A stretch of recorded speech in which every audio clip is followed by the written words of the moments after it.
Amen, amen. Good day po sa lahat. Again, this is your friend, your brother in Christ, Pastor Jonathan Pascual po, ng King James Bible Baptist Church. At we are here right now para po sa Bible study. Ngayon pong hapon pong ito. Actually sa Philippines ay hapon, so hindi ko po alam kung anong time sa inyo. At sana po ay you are doing fine right now at nasa mabuti kayong kalagayan. So tayo po ay mananalangin muna and then we'll proceed to our study in the book of John. So we're now in chapter 8 po, no? So kahapon po we have finished chapter 7. So we're now in chapter number 8. Okay? So tayo po ay manalangin. Dakilang Diyos, marami pong salamat sa oras na ito, Panginoon. Salamat po, Ama, sa pinagkaloob niyo pong biyaya na kaligtasan na hindi po, O Diyos, mawawala. Salamat, Panginoon, sapagkat po ito'y pangako mo, O Diyos, sa amin. Ito po ang aming pinagtitiwalaan, sinasandalan. Kung saan, Panginoon Diyos, sa aming inaalay ang aming buhay. Dahil po, O Diyos, kami po ay patungo sa langit. At salamat, Panginoon Diyos, sa hapong ito for giving us another opportunity, Lord, to study your word. In Jesus' name, Amen. Okay, so good afternoon po from San Vicente, Tarlac City, no? Pastor Jonathan Pascual po. Okay, we are now in chapter 8. So tuloy-tuloy po tayo. At last time po ay we discussed chapter 7, no? Kung saan po ay nakita po natin that Jesus goes up secretly to Jerusalem for the Feast of Tabernacles, no? At so doon po sa pagdating doon sa Jerusalem, nagkaroon po ng argument ang chief priest at saka ang ating Panginoong Jesucristo. And then we have also seen that he was not accepted, he was rejected. And they said that there is no prophet that will come out of Galilee, but they forgot that there was a great prophet that came from Galilee, and that is Jonah. And Jonah is a type of the Lord Jesus Christ because he went to the whale's belly for 3 days and 3 nights. Wherein Jesus Christ will have to experience that also. 3 days and 3 nights at the heart of the earth. Okay? So from chapter 7, so from Galilee to Jerusalem, now let's continue. While he is in Jerusalem, chapter 8 po, the woman taken in adultery, verse 1 to verse 11. Alright, babasahin po natin dito. Jesus went unto the Mount of Olives, and early in the morning, he came again into the temple. So, temple, nasa Jerusalem po itong temple, no? He came again to the temple, and all the people came unto him, and he sat down and taught them. So, yung pong venue, no, kung saan po nagtuturo ang Panginoon dito, ay doon po sa temple, no? Verse number 3, and the scribes and Pharisees brought unto him a woman taken in adultery, and when they had set her in the midst, since Jesus Christ is talking about the Lord's laws and ordinances, of course, and the righteousness. Now, ito, sinubok siya ngayon, no? Sinubok siya sapagkat dinala ng mga Pharisee ang isang babae. And according to this verse, they had set her in the midst because this woman was taken in adultery, no? Alam natin, sin po yan sa Ten Commandments. Now, let's see. No? They say unto him, Master. So they're not talking to Christ as Lord. They're talking to Christ as Master. This woman was taken in adultery in the very act. Alright? In the very act. Now Moses in the law commanded us that such should be stoned, but what sayest thou? So ito na, no? So ito na yung tinetest si Christ tungkol sa law ni Moses. Because Jesus Christ, supposed to be as a Jew, should be faithful to the law. Okay? May dala-dala kasing pagtuturo ang Panginoon. Kaya nga, they are testing Jesus Christ, so they can get some evidences na siya ay isang tagapagturo na against sa religion ng mga Jew. So ito na, tinest na siya dito, no? Verse 5, Now Moses in the law commanded us that such should be stoned, but what sayest thou? So the woman in adultery, caught in the very act, is, according to the law, should be stoned. Okay? Alright, so verse 6, This they said, tempting him, that they might have to accuse him. But Jesus stooped down. Okay, itong ginawa ng Panginoon. He stooped down with his finger, wrote on the ground, as though he heard them not. So siguro naalala natin, no, yung Ten Commandments, paano sinulat ng Panginoon Diyos ang Ten Commandments. Yung original Ten Commandments, it was written by the finger of God. It was written by God Himself. Jesus Christ is God, and He's writing here, okay, picturing how the Ten Commandments was written, how the laws of God was given to man. Finger wrote on the ground, okay, and you can see in the book of Exodus 8:19, Psalms 8:3, and Daniel 5:5, no? Alright, yung finger ng Diyos. Let's see the Bible, Psalms 8:3, Psalms 8:3. Bago tayo mag-proceed, tignan po natin yung connection nitong kung paano ginawa ng Panginoon. Ano ba ang significance nito? Sinulat niya sa kanyang daliri. No? He is writing on the ground. No? Psalms 8, verse number 3. When I consider thy heavens and the work of thy fingers, the moon and the stars. See that? The work of thy fingers. The moon and the stars which thou hast ordained. Fingers. Dito ginamit niya, finger. So, kung naniniwala tayo na Diyos si Kristo, this is not just Jesus Christ writing on the ground.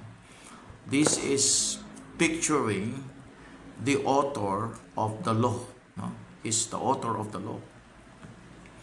Verse 7, So when they continued asking him, he lifted up himself and said unto them, He that is without sin among you, let him first cast a stone at her. And again he stooped down and wrote on the ground. So he was interrupted, and then he continued. No? He wrote on the ground. And they which heard it, being convicted by their own conscience, went out one by one, beginning at the eldest, even unto the last. And Jesus was left alone, and the woman standing in the midst. Alright? Now, so, that is the power of the Word of God. No? Sa verse 2, the woman was caught in the very act. The verse could be determined by the Pharisees' response in verse 9. No? So, he was caught in the very act. But they only bring the woman to Jesus. Yung babae lang ang dinala. Undoubtedly, when Jesus stoops down and writes the first time in verse 6, he begins to give them Leviticus 20 verse 10 and Deuteronomy 22 verse 22. Both the adulterer, according to this law, both the adulterer and the adulteress were to be killed. So hindi lang po dapat pala yung babae ang dapat mamatay, pati pala yung lalaki. Because they were caught in the very act. Okay? But the Lord doesn't complete the verses because they interrupt him in verse 7. Conviction does not even come with Christ's statement in verse 7. The conviction is delayed until he finishes what he was writing in verse 8. They had not brought the man because he was one of them or one of their close friends. Okay? So, di nila dinala yung lalaki sapagkat either ito po kaibigan nila o siya'y kasama nila, no? Let's see the Bible, Luke 16, verse 15. Luke 16, verse 15. Luke 16, verse number 15. And he said unto them, Ye are they which justify yourselves before men, but God knoweth your hearts, for that which is highly esteemed among men is abomination in the sight of God. The law and the prophets were until John. Okay? So that is very clear sa Bible. Verse number 8. Whosoever putteth away his wife and marrieth another committeth adultery, and whosoever marrieth her that is put away from her husband committed adultery. So, ang adultery, nakukumit ng dalawa. No? Yung woman at saka yung man. So here, ang in-accuse lang nila yung babae. So, they left the man, no? Who is also convicted with this sin. Bakit hinahayaan nila na malaya siya? So, kaya nga nung sinulat ng Panginoon ito, sa Leviticus 20 verse 10 and Deuteronomy 22:22, it means that sila ay meron ding mali sa ginawa nila. Bakit? Because they falsely accuse the woman because they are not fair with their judgment. Okay? They're not fair with their judgment. Now, in verse 9, nakaka-amaze dito. Kasi nga itong verse na ito talaga makita mo na ang Panginoon, He is God who knows the hearts of men. Verse 9, the eldest had the most sins to cover because he had lived longer. Sabi ng Bible, ang naunang umalis, kasi isa-isa silang umalis eh. Ang naunang umalis na na-convict sa kanyang conscience ay walang iba kundi yung eldest. Okay? So, he had the most sins to cover because he had lived longer.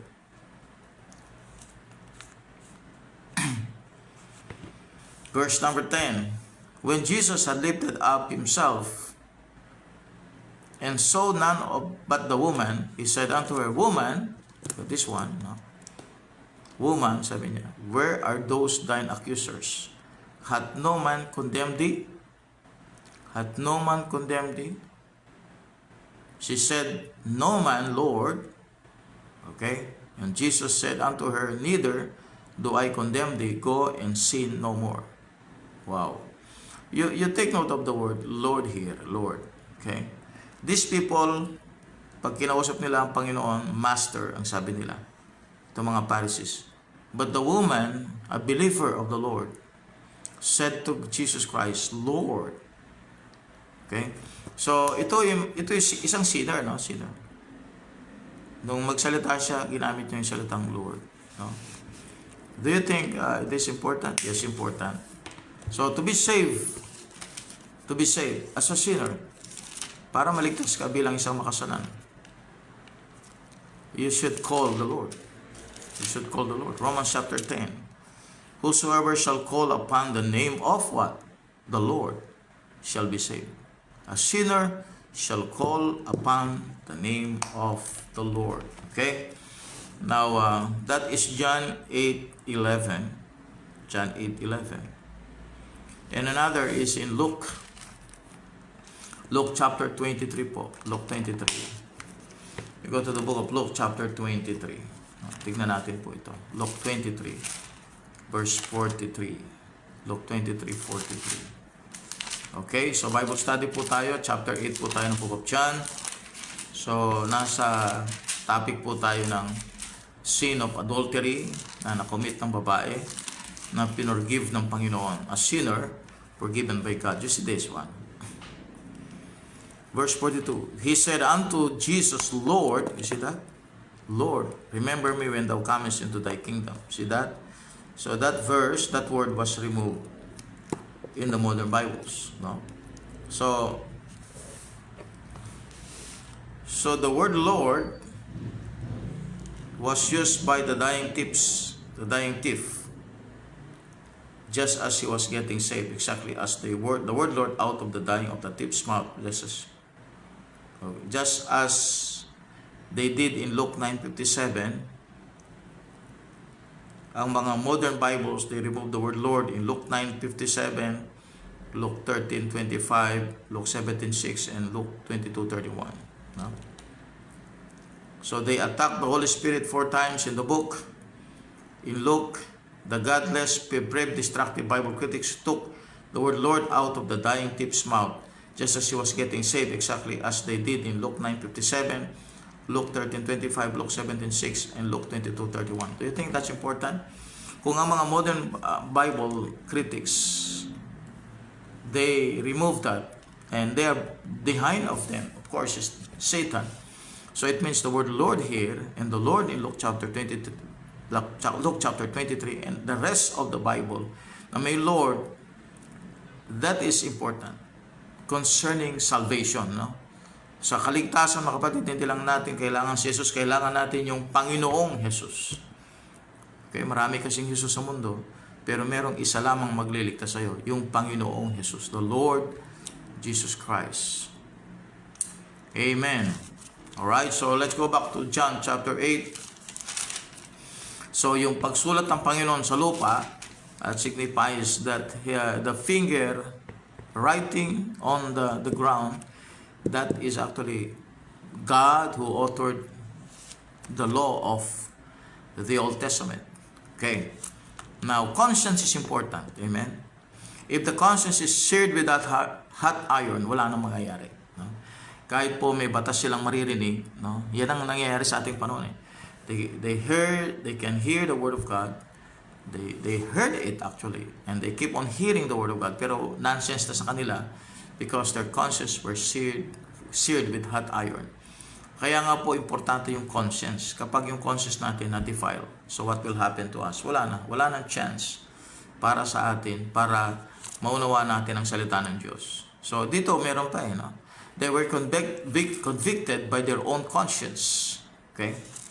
So verse 10, when Jesus had lifted up himself and saw none but the woman, he said unto her, Woman, where are those thine accusers? So they are accusing her, no? Lumitaw talaga, naging false accuser ito mga to. Hath no man condemned thee? She said, No man, Lord. And Jesus said unto her, Neither do I condemn thee. Go and sin no more. Go and sin no more. So, ang Panginoon, nagpapatawad, pero siya rin ang nag-i-instruct sa atin na kung tayo'y galing sa kasalanan, hindi dapat tayong bumalik sa kasalanan. Mabuhay. No? Kasi nga, may mga katuruan na ang mga Christians daw na naniniwala sa once saved, always saved, ay nagpupus sa tao na maging lalong masama. Sapagkat kung ligtas ka na, pwede ka nang gumawa ng kasalanan, total ligtas ka na. So actually hindi. Kung ikaw ay biblically sound and you are reading the Bible and studying the Bible, and you're putting yourself in according to the Word of God, according to the Scriptures, you will not do that. Sapagkat ang Word of God nagsasabi, this is the balanced teaching. Ang Word of God nagsasabi na if you are saved, you have to live what God said, and you have to follow the Lord, and you have to live according to the Word of God. Hindi yung na-save ka na tapos wala na. No, that's not relationship, because the product of salvation is relationship. So may relasyon ka na sa Ama. So anong gagawin mo? Edi susunod ka sa Ama. Susunod ka sa Diyos kasi you are related to Him. No? Kung may ama ka sa mundo, di ba? At mahal mo ang ama mo, susundin mo ang kanyang mga kautusan. So if you are saved, really saved, and you know why you got saved, at saan ka naligtas, of course, hindi mo gagawing bagay na kapag naligtas ka, gagawa ka na ng kasalanan. At sapagkat saved ka na. Of course, alam natin na hindi po makakaiwas sa kasalanan. Pero hindi po ito sinasadya, ginagawa, kung hindi po iniiwasan. At kung hindi man maiwasan, may forgiveness ng Diyos sa isang taong ligtas.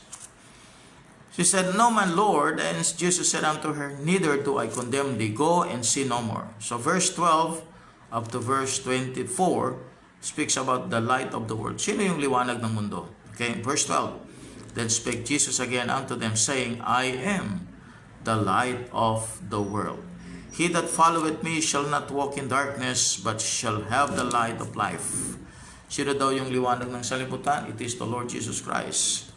And you can see that in the book of John chapter 1, no?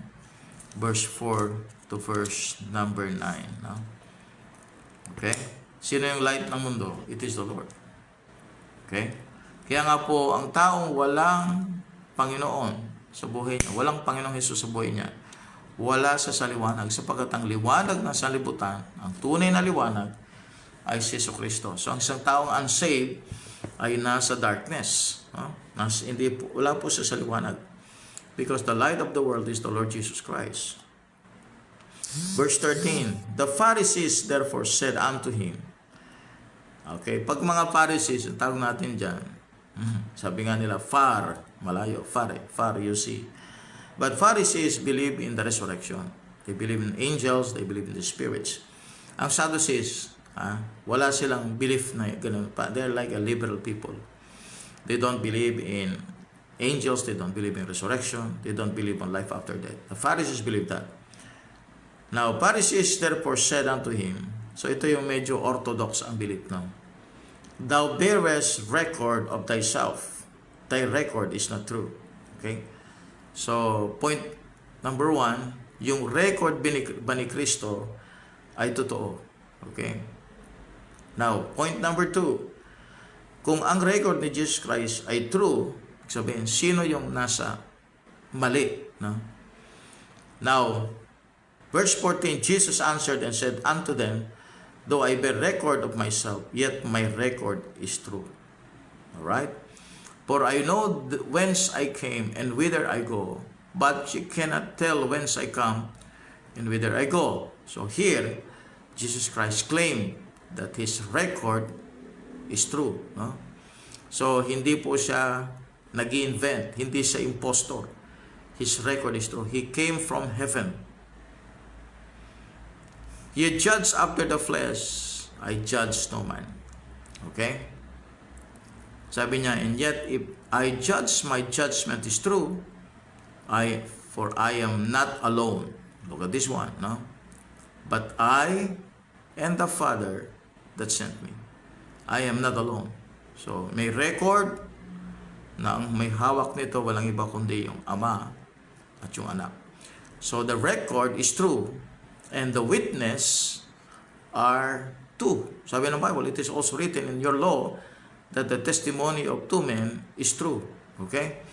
That is in Deuteronomy chapter number 19. Maganda pong basahin ito. Deuteronomy chapter 19 verse 15. Deuteronomy chapter 19 verse 15. Okay? Tuloy lang po tayo sa pag-aaral, mga kapatid. No? Bibitaw. Deuteronomy chapter 19 verse 15. Para at least po ay lumipas mo ng hapong ito, meron tayong nagawa sa Panginoon. 19:15. One witness shall not rise up against a man for any iniquity, or for any sin in any sin that he sinned.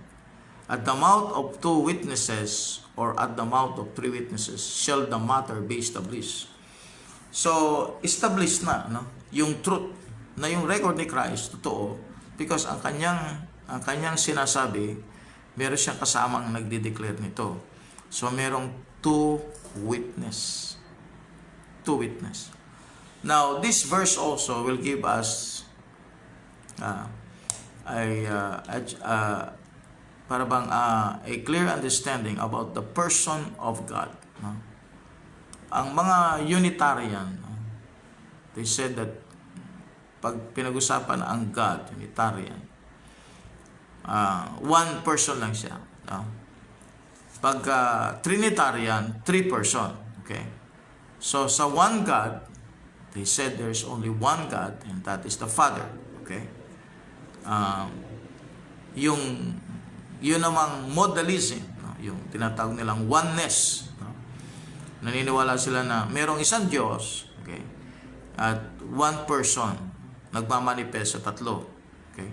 So, yung Father, siya rin yung Son, siya rin yung Holy Spirit siya rin yung Father, or siya rin yung Son, no? So, modalism is one God manifest in three person. Okay, so one person lang siya, pero nagmamanifest sa tatlong mode, three modes, kaya modalism. So dito makita natin na yung one God ay three talaga siya. Dito dalawa sila, no? The Father and the Son. Of course, the Holy Spirit is also God. So in 1 John 5:7, there are three that bear record in heaven, the Father, the Word, and the Holy Ghost, and these three are one. Kita ninyo, dito two sila, and yet they are one. Kaya nga sabi niya sa John 10:30, John 10:30, sabi niya, okay, John 10:30, I, that is Jesus Christ, and my Father are one. See? Okay, so hindi tayo modalist, hindi tayo oneness, hindi tayo unitarian, tayo ay trinitarian.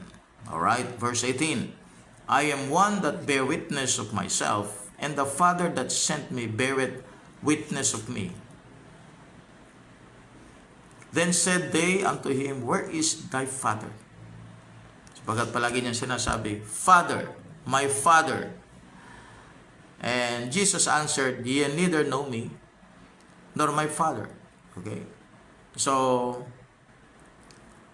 ang Father ni Christ ay walang iba kundi ang Diyos. Sinabi na niya ito sa John 5:37.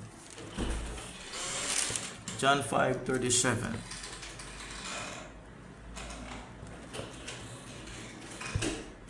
And the Father himself which hath sent me hath borne witness of me.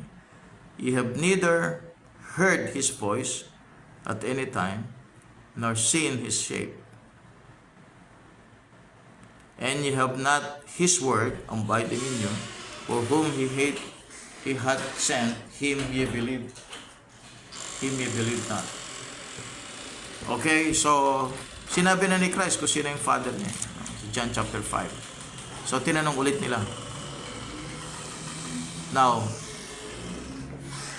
this word spake Jesus in the treasury, alright, sa temple na ito, no? Sa treasury, sa area ng treasury. As he had taught in the temple, and no man laid hands on him, for his hour was not yet come. So, of course, meron talagang time, no, na binigay sa Panginoong Jesucristo para makomplete niya lahat ng kanyang gagawin. So, yung salitang hour, his hour was not yet come. So, darating din yung hour na yun. Actually, yung hour na yun, walang iba kundi yung uhulihin na siya at dadala na siya sa cross. Verse 22. Then said the Jews, Will he kill himself? Because he said, Whither I go, ye cannot come. And he said unto them, Ye from beneath. Okay, that's earth. I am from above, that's heaven. Saan galing si Christ? I am from above. That's very clear. Ye are of this world. I am not of this world. So that's very clear. So yung pinagmulan talaga ng Panginoon, walang iba kundi ang langit. Yun ang kanyang declaration, no? Kaya nakakapagtaka sa mga kulto, no? Sabihin natin kulto, na i-reject nila si Christ bilang Diyos. No? Pagkat dito sinasabi na nga nyo, I am from above, ye are of this world, I am not of this world. So saan siya? Sa langit siya galing, no? Yun ang sinasabi ng John 1:18, no? He came from the Father. Alright? So let's check the Bible in Galatians 1:4. Galatians 1:4. Okay. So ito rin naman yung teaching ni Paul patungkol kay Christ. Galatians 1:4. Who gave himself for our sins, that he might deliver us from this present evil world, according to the will of God and our Father. So, yun ang sinasabi din ni Jesus Christ. Okay? Alright? Yun din ang sinasabi ni Paul in agreement, no? Who gave himself for our sins, that he might deliver us from this present evil world. The reason why he came from heaven, because this world is evil, and Jesus Christ is not of this world. Okay? He was sent to this world to save sinners. Yun ang purpose kung bakit po dumating ang Panginoon. Okay. Now, verse number 24. I said therefore unto you that ye shall die in your sins. Look at this one. That is the importance of Christ. Telling them, without Christ in them, ye they will die in their sins. Ibig sabihin, they're going to hell. For if ye believe not that I am He, ye shall die in your sins. So the word I am He here is the tetragrammaton. In verse 58, Jesus said unto them, Verily, verily, I say unto you, believe before Abraham was, I am. Okay? Alright? So very clear po dyan, ano? So, kung nagbabasa tayo ng Bible, no? Nagbabasa tayo ng Bible, kapag tayo ay, sabihin, meron tayong concept, no, sa isip natin, bago tayo pumunta doon sa Bible, magkakaroon tayo ng wrong interpretation. Pero kapag ang Bible, ang siyang magsasalita, siyang magiging authority natin, at sinabit natin ang sarili natin, then we can have the right teaching of the Bible. No? Pag preconceived ideas na, no? Binasa mo yung verse ng Bible, siyempre, yung isip mo, babaluktutin yung verse na upang umayon ito sa iyong pag-iisip. No? Kaya nga, lumilitaw yung false interpretation. So, hindi na exegesis. Ibig sabihin, hindi na interpretation ng Bible kung hindi na yung sarili mong interpretation, yung exegesis. Okay? So, dito, maliwanag na ang Panginoon ay galing sa langit. No? He is a person. He is with the Father, according to John chapter 1, verse 1. He came to this world to die for sinners because His flesh is going to be given as a sacrifice for sin. No? Kaya, okay, hindi po din tayo naniniwalang tatlo ang Diyos because the Bible always declares that there is only one God. No? Isang Diyos lang. When you say three gods, of course, hindi mo pwedeng sabihin three gods. Now, you are now referring to polytheism.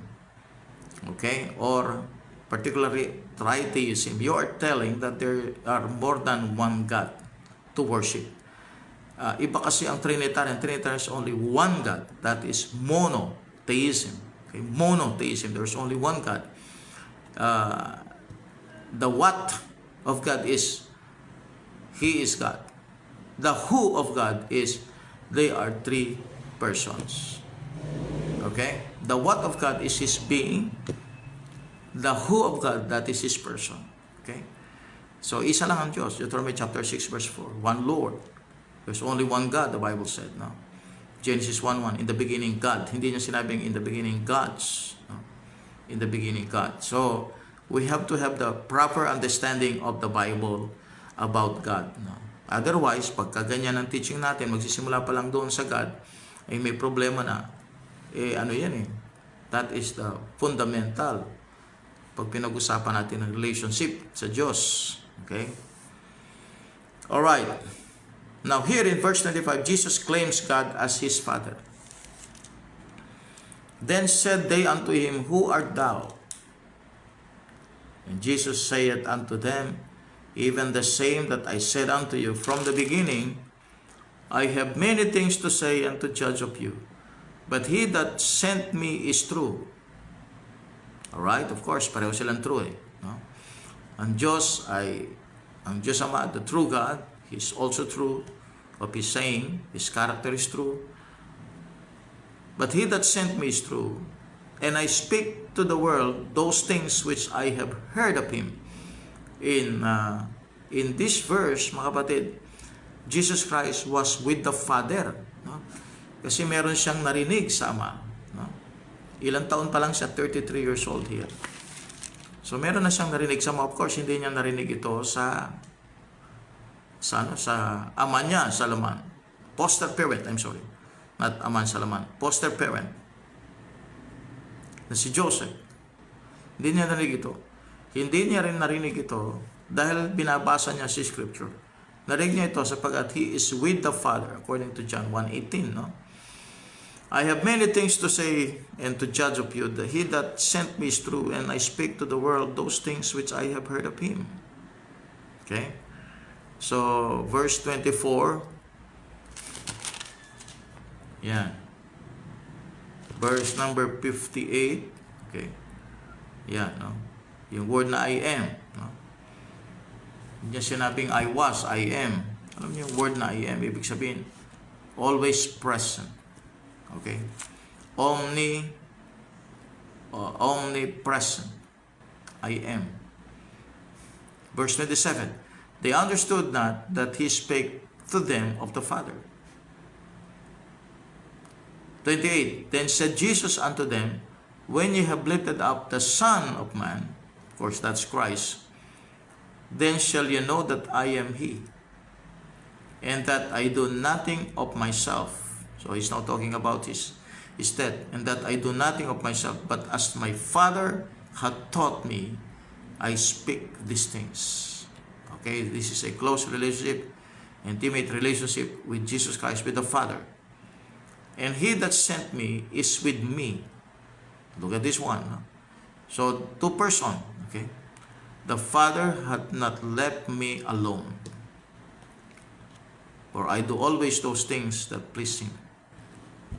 Alright, so this is actually the relationship of two persons. Okay, and here it is the Father and the Son. No? It is pleasing. No? Pleasing. Okay. Pleasing. No? Okay. And he sent me is with me, and the Father hath not left me alone, for I do always those things that please him. Okay. Verse 30. As he spake these words, many believe on him. Okay. Then said Jesus to those Jews which believe on him, if ye continue in my word, then are ye my disciples indeed, and ye shall know the truth, and the truth shall make you free. Okay. Amen, amen. Okay. Mali po yan. Actually, kung gagamitin po nilang verse yan, dapat makita nila yung context. No? Ang context po dyan, mga Philistines, mga enemy ng Panginoon ang nagsasalita niyan. So, they are polytheists. Yan nasasabi nila yung gods. Although in capital G, ang nagsasalita niyan, mga polytheists, mga pagan. No? Actually, I think they were Philistines, enemy ng Panginoon Diyos yung mga yan. Okay? Alright. Verse 30. Truth and freedom in Jesus Christ. Saan ba natin makukuha yung kalayaan? Verse 50. As he spake these words, many believe on him. Then said Jesus to those Jews which believe on him, if ye continue in my word, then are ye my disciples indeed, and ye shall know the truth, and the truth shall make you free. Who will give you the freedom?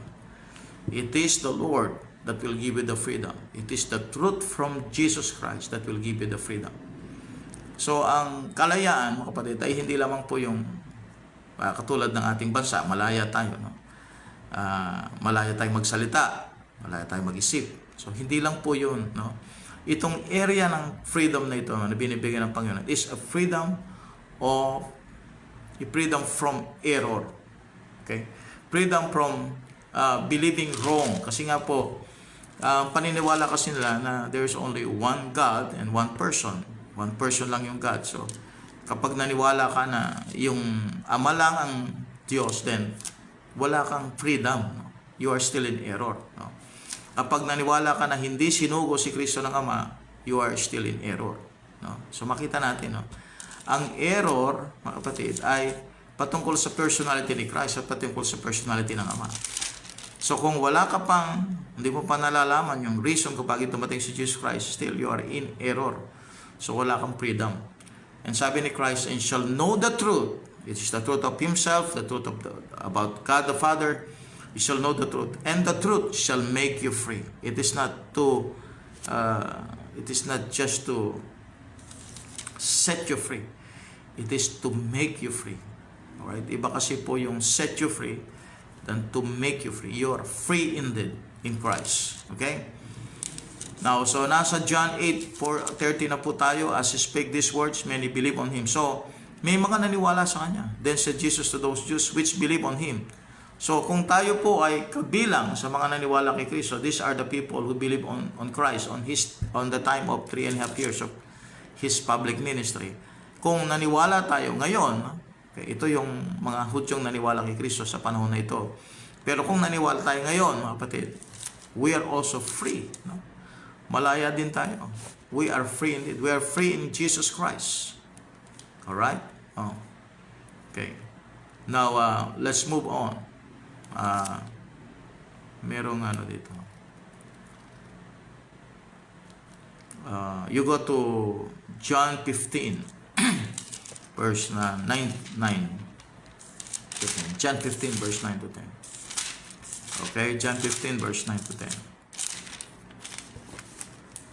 As the Father hath loved me, so have I loved you. Continue in my love. If you keep my commandments, you shall abide in my love, even as I have kept my Father's commandments and abide in His love.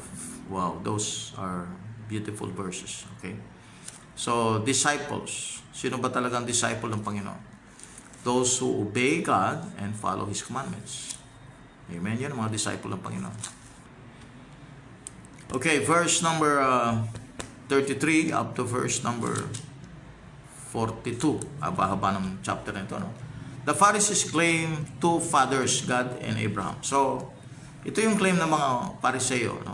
Sabi nila, ang ama namin, ang Diyos ang ama namin, at si Abraham, ama din namin. Okay? So, basahin natin yung mga sinasabi po nila. They answered him, we be Abraham's seed and were never in bondage to any man. Kasi sabi ni Christ, kung kayo'y maniniwala sa akin,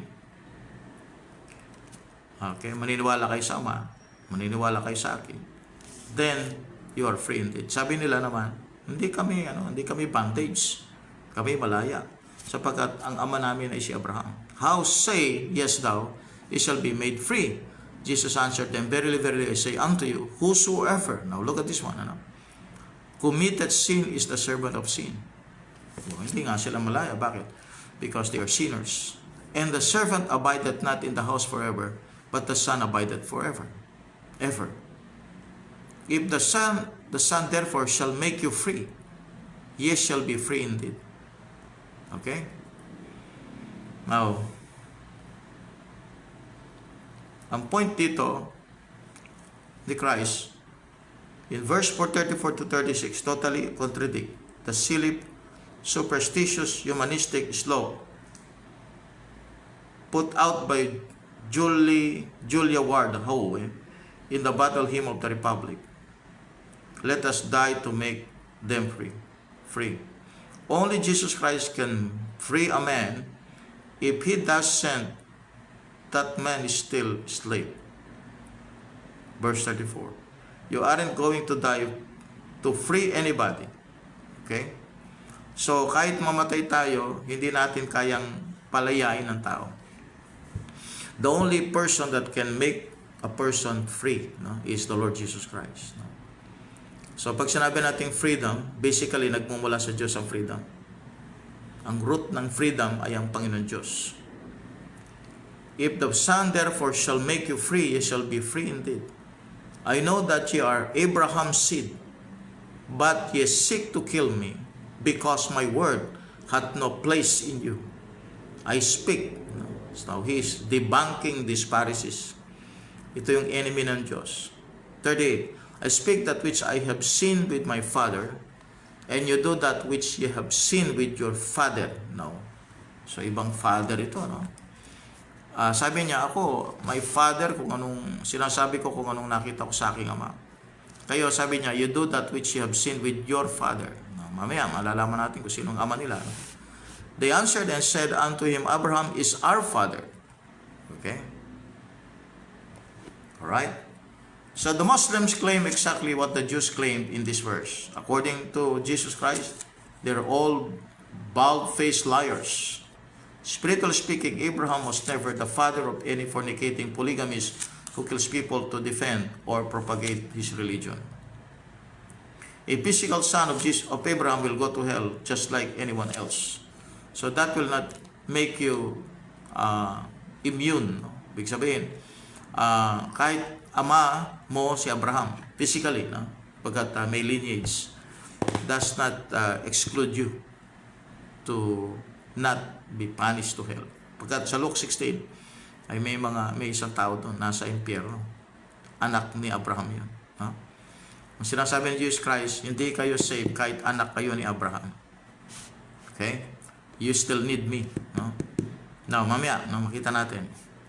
But now you seek to kill me, a man that had told you the truth, which I have heard of God.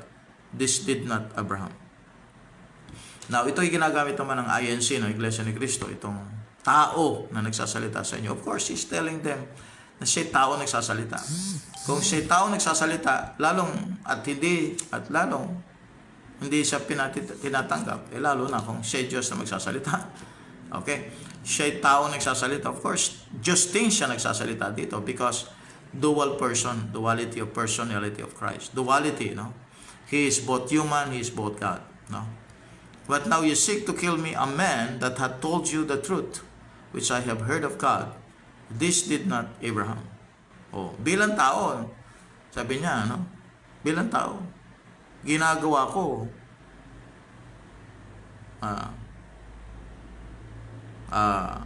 bilang tao, narinig ko, no, ang sinabi ng Diyos sa akin, which I heard of God.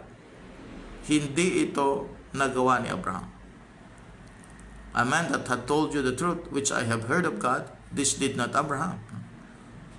So, hindi ginagawa ni Abraham yung pumapatay, no, ng mga taong nasa Panginoon Diyos. You do the deeds of your father. So, hindi si Abraham ang sinusunod ninyo dito. Because you're killing me.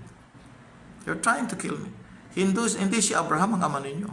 Then said they to him, we be not born of fornication. We have one father, even God. Wow. Hindi kami pinanganak ng fornication. We have one Father, even God. Meron kaming Ama. Okay? At yun ay ang Diyos. Okay? May teaching po kasing tinatawag nilang fatherhood of God. Ang fatherhood of God is that lahat ng tao, ang ama nila, ang Diyos. Okay?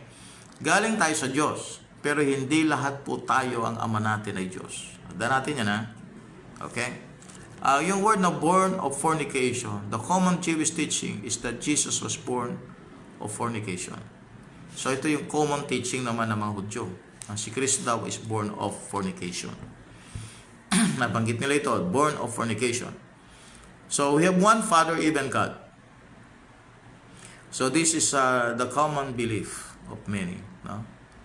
Na ang Ama, okay? Ang ama nating lahat ay ang Diyos. Okay? Let's check the Bible. Deuteronomy 32, verse 18. Deuteronomy 32, verse 18. Deuteronomy 32, verse 18. Okay? Alright, so Deuteronomy 32, verse 18. So, pag-aralan natin ito. Deuteronomy 32, verse 18. Of the rock that begat thee, thou art unmindful, and hast forgotten God that formed thee. And when the Lord saw it, he abhorred them because of the provoking of his sons and of his daughters. Okay. God condemns the conduct of his chosen people. Now, yung salitang son, okay, son, sapagkat ang Israel ay tinawag na son siya ng ama. No? That is a corporate name. No? Ang pagtawag ng Diyos na anak sa Israel ay hindi yung dahil galing sila sa ama. No? They were called son because they were chosen people of God. Okay? Dito ang sinasabi nila, they are related to God the Father. They are not related to God the Father. Okay? They are not related to God the Father spiritually. Verse number 42. Jesus said unto them, if God were your Father, you would love me. Okay? For I proceeded forth and came from God. Neither came I of myself, but He sent me. So, maliwanag na hindi na sila, nagkakasundo ng idea dito. Si Kristo, sinasabi niya na siya galing sa Ama, at kung ako ay galing sa Ama, at minamahal niyo ang Ama, dapat minamahal niyo rin ako. Pero hindi niyo ako minamahal, so hindi kayo galing sa Ama. So ang sabi naman nila, hindi naman kami laban sa Ama, kami galing sa Ama. Kami lahi ni Abraham. Pero yung deeds nila, sabi ni Jesus Christ, your deeds is not according to the Father, because the Father loved me And He sent me. So He is supposed to be, you love me also because I was sent by the Father. Because of their unbelief of Christ. Makita mo na they cannot understand what Jesus Christ is telling them. Ganon din po sa Bible study. Kapag nagba-Bible study ka, kapag ka hindi tinatanggap ang iyong tinuturo, tiyak mga kapatid, iba yung magiging understanding nila. Iba rin yung dating ng mga salitang manggagaling sa iyo. Similarly, ang key is believing. Ang key is believing. If you want to understand the Bible, the basic attitude and character you must have is to believe the Word of God. Wala kang dalang prejudice or preconceived idea na mga ibang mga paniniwala. So hayaan mong salita ng Diyos magsalita sa iyo, at hayaan mong salita ng Diyos mag-interpret ng kanyang sarili, no? And then you will see how you will see how clear the words of God were or are, no? Verse 43. Why do ye not understand my speech? Jesus reveals Satan as the father of the Pharisees. Sabi nila, Abraham is our father, God is our father. Sabi ng Panginoon, your father, this is your father. Even because you cannot hear my word, ye are of your father, the devil. Wow. And the lust of your father you will do. He was a murderer from the beginning, and abode not in the truth, because there is no truth in him. When he speaketh a lie, he speaketh of his own, for he is a liar and the father of it. So ang father ng mga Pharisees trying to kill Jesus Christ is no other than Satan. Jesus Christ did not believe in the fatherhood of God and the brotherhood of man. Okay? Matthew 23 verse 15, Ephesians 2 verse 2 to 3. So hindi tayo naniniwala doon sa fatherhood of man and brotherhood of the brotherhood of man and the fatherhood of God. So tayo galing sa Diyos, nilikha tayo ng Panginoon, si Adan nilikha ng Panginoon. Pero hindi tayo anak ng Diyos automatically kung pinanganak tayo sa mundo. Kailangan nating ipanganak na maguli. Kailangan nating tanggapin si Jesus. Kailangan nating maniwala kay Jesus para maging anak tayo ng Diyos. Dito nga, mga Pariseo to. Pero sinabi ni Christ, ang ama ninyo ang diablo. So it means that maraming religious people ngayon, they thought that dahil meron kaming relihiyon, ginagawa namin ito, siguradong sa Diyos kami. So meron din namang nabubuhay ngayon na dahil mabait naman kami, wala kaming ginagawa masama, sa Diyos kami. Mga kapatid, ang sinasabi ng Panginoon dito, either sa diablo ka o sa Diyos ka. Hindi pwedeng ang lahat ay anak ng Diyos. Either ang ilan ay sa diablo o ang ilan ay sa Diyos. Okay? And we know that if we want to be saved, if we want to be in His family, if we want to be the Son of God, or you want to be a son of God, then you have to believe Christ. John 1:12, no? Okay, so verse number 45. And because I tell you the truth, you believe me not. Which of you convinceth me of sin? If I say the truth, why do ye not believe me? Kung sinasabi ko sa inyo ang katotohanan, why do ye not believe me? He that is of God heareth God's words. Ye therefore hear them not, because ye are not of God. Okay? Sinasabi ni Christ dito, kaya hindi kayo nakikinig. Kasi hindi kayo sa Diyos. Maliwanag yun, mga kapatid, na mayroong mga taong hindi sa Diyos. Verse 48, Then answered the Jews and said unto him, Say we not well, that thou art a Samaritan and hast a devil? So, yan po yung kanilang yun ang kanilang sinasabi kay Christ, na mayroon siyang diablo. Jesus answered, I have not a devil. Wala akong diablo. But I honor my Father, and ye do dishonor me. So they are Christ rejectors, itong mga Pharisees na ito. Okay, so John 8:47. If you are not interested in reading, memorizing, or learning the Bible right now, you are either dead or you are dying spiritually. That the hypocrites who alter Matthew 5 verse 22, John 5:39, 1 Timothy 3:16, and 2 Timothy 2:15 are not of God. Itong mga modern revisors, no? Yung mga correctors ng King James Bible, they are just carnal bibliophoniacs, whether they are saved or lost. Okay, John 8:50. John 8:50. Jesus Christ openly claims to be Jehovah. All right. Verse 50. And I seek not mine own glory. There is one that seeketh and judgeth. Verily, verily, I say unto you, if a man keep my saying, he shall never see death. So dito, amazed na naman ang mga Hudyo dito. Kasi sabi ng Panginoon, if a man keep my saying, he shall never see death. So kung hindi mo tatanggapin talaga ang Diyos si Kristo, ito nagsisinungaling na siya dito. Kasi kung siya'y tao lamang, sinong tao magsasabi sa iyo ganito? Kapag naniwala ka sa akin, kailanman hindi mo makikita ang kamatayan. Alam mo, mamamatay din siya. No? So, paano mo maipapromise sa akin na hindi mo makikita ang kamatayan? So, he must be God. Verse number 51, Verily, verily, I say unto you, if a man keep my saying, he shall never see death. Then said the Jews unto him, Now we know that thou hast a devil. Ngayon, alam na namin may diablo ka. Abraham is dead, and the prophets. And thou sayest, if a man keep my saying, he shall never taste of death. Okay? Verse 53. Art thou greater than our father Abraham, which is dead, and the prophets are dead, whom makest thou thyself?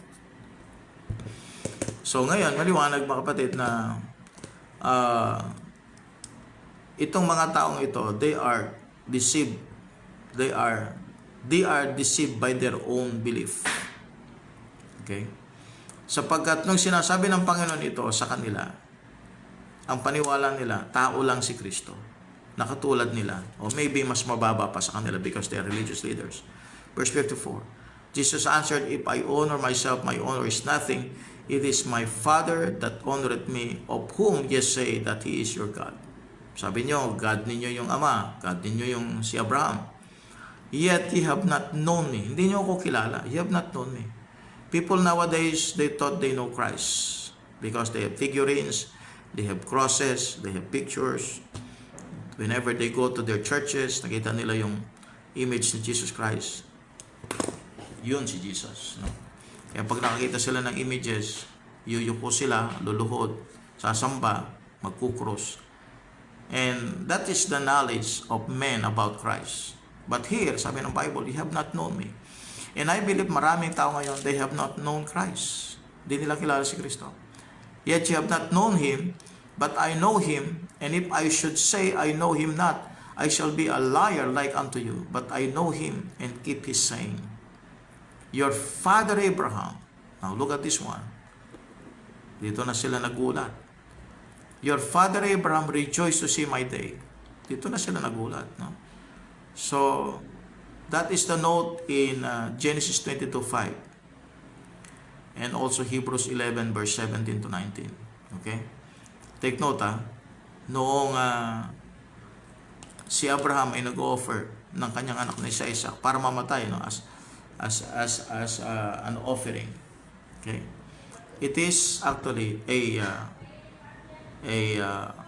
portrayal of Christ coming to be sacrificed. Isaac is a type of the Lord Jesus Christ. Siya yung the only begotten son of Abraham. Sabi niya, your father rejoiced to see my day, and we saw it, and he saw it, and was glad. So natuwa si Abraham. Nakita ni Abraham mula sa langit si Kristo na nagkatawang tao. Your father Abraham rejoiced to see my day, and he saw it, because sabi ni Abraham, God shall provide Himself a lamb. Not ram, a lamb. Kasi nang dumating ram eh. So yung Genesis 22:8 is a prophetic words for the coming of Christ as the Lamb of God. Kaya sabi ni Jesus Christ, your father Abraham rejoiced to see my day. Verse 57, then said the Jews unto him, thou art not yet 50 years old, hast thou seen Abraham? Okay, dito na sila nagulat. Sabi niya, oh, wala ka nga 50 years old. Tapos sabihin mo, nakita mo na si Abraham. Jesus said unto them, Verily, verily, I say unto you, before Abraham was, I am. Before Abraham was, I am. Wow, the word I am here in Exodus chapter 4, no? This is the tetragrammaton. Exodus, I think Exodus chapter 3, not Exodus chapter 4. Exodus 3:14, I think. Okay, check natin. Yung word na I am dito, that's the name of God, I am. 3:14. Exodus 3:14. And God said unto Moses, I am what I am. See the word I am there? Kaya nga yung paggamit ni Christ ng I am, that connects him to being God. Siya yung I am the God of Isaac. I am the God of Abraham, Isaac, and Moses. He is the I am the way. He's the I am the door in John chapter 10 verse 9. John 14:6, I am the way.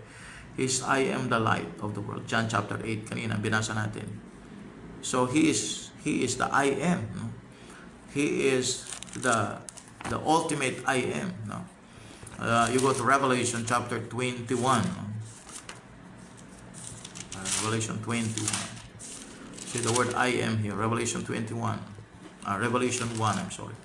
Revelation 1, verse number 18. Revelation 1:18. Look at this one. Write these things. I am he. Look at this one. I am he that liveth and was dead, and behold, I am alive forevermore. Amen. And have the keys of hell and death. Kaya sabi niya just sa John 11:25, I am the resurrection and the life. You see the I am there. No? The I am. He is the I am. Okay, this is a reference to the tetragrammaton, pronounced without the power behind it. Pronounced without the power behind it. When this is pronounced with the power behind it, it can knock a mob down flat. Pag sinabi ng Panginoon with the power, okay, it can knock a mob down flat. John 18 verse 5 to 6. Sinabi ng Panginoon to, I am. No Jew who heard Christ say this verse had one doubt in the world that he professed to be Jehovah. So kung ang Hudyo nagsasalita, kung ang Hudyo nakikinig nito habang sinasabi ng Panginoon nito, tiyak yun na ang nagsasalita ay nagpo-profess na siya yung Jehovah. If he did not, why are they picking up stones to kill him in the next verse? Tama, no?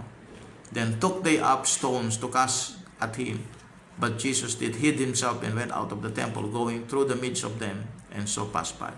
So this is a declaration that Jesus Christ is the Jehovah of the Old Testament. Okay, Leviticus 24:16. Ano ba yung kasalanan ng kanyang gawa dito kung sakasakaling impostor siya, no? Pero hindi siya impostor eh. Leviticus 24:16. Leviticus 24:16. Kasi blasphemy na ito, no? According to the Jew, no? Of course, hindi siya blasphemy sapagkat ito ay totoo, no? Totoo yung kanyang declaration na ito na siya Diyos. Leviticus 24:16. And he that blasphemeth the name of the Lord, he shall surely be put to death. And all the congregation shall certainly stone him, as well the stranger, as he that is born in the land, when he blasphemeth the name of the Lord, shall be put to death. So kung napatay pala nila ang Panginoon, ang accusation nila ay blasphemy. Kung napatay nila ang Panginoon, ang accusation nila ay blasphemy. At dahil sa hindi totoo yung kanilang accusation, they are the accused. Okay. They are the ones who murdered the Lord. They murdered Jesus Christ. Okay? So, totoo ang record ni Christ, no? Sila naman ay nagsisinungaling because of their unbelief. Alright, so that's the most important thing of believing. No? Believing what God said, believing about the person of Christ. Paniwala natin Diyos si Kristo, siya ay nagkatawang tao, siya ay kasama sa who God is, 3 person. Kasama siya sa 3 person. And God is one, amen, as one being. So, yan po ang stand ng Trinity. So, naniwala tayo dyan, Diyos si Kristo. Ha? At kung sino man, hindi naniniwala, ang dami po niyan, mga kapatid. Babatuhin talaga si Kristo. No? And they're going to accuse Christ as a blasphemer. But we don't accuse Christ as a blasphemer. We believe that what He said is true. He is our Lord. He is our Savior. He is our God. Amen. So, tayo po'y manalangin muna. Marami pong salamat, Panginoon Diyos, sa study ng Book of John chapter 8. Oh God, how blessed we are. We have a book that will give us the clear understanding who Jesus is. He is our Lord. He is our Savior. He is our God. Salamat po, Panginoon Diyos, sa Bible study ito. In Jesus' name. Amen. Okay, God bless po. Pastor Jo Marie Pracio, Brother Ranel, Sister Nolin, amen. Sister Gemma, yan, marami tayo ngayon. Brother Magnon, Sister Annalisa, Bukad, Laine, amen. Sister Laine, Liberty Victor Ibay, Mimiling F. Safari, amen. Yan. So, siya yung kaninang nagte-text sa atin. Mariel Castañeda, J.R. Elio Rango, Seth Danieles. Amen. Salamat po sa pag-subaybay. Sino pa yung andito? Mariel Castañeda. Yan. Salamat po at nag-join po kayo ngayon. Yan, no? Sister Gemma. God bless po. Amen. Alright, so see you sa ating next video. John chapter 9 na po tayo niya. God bless po.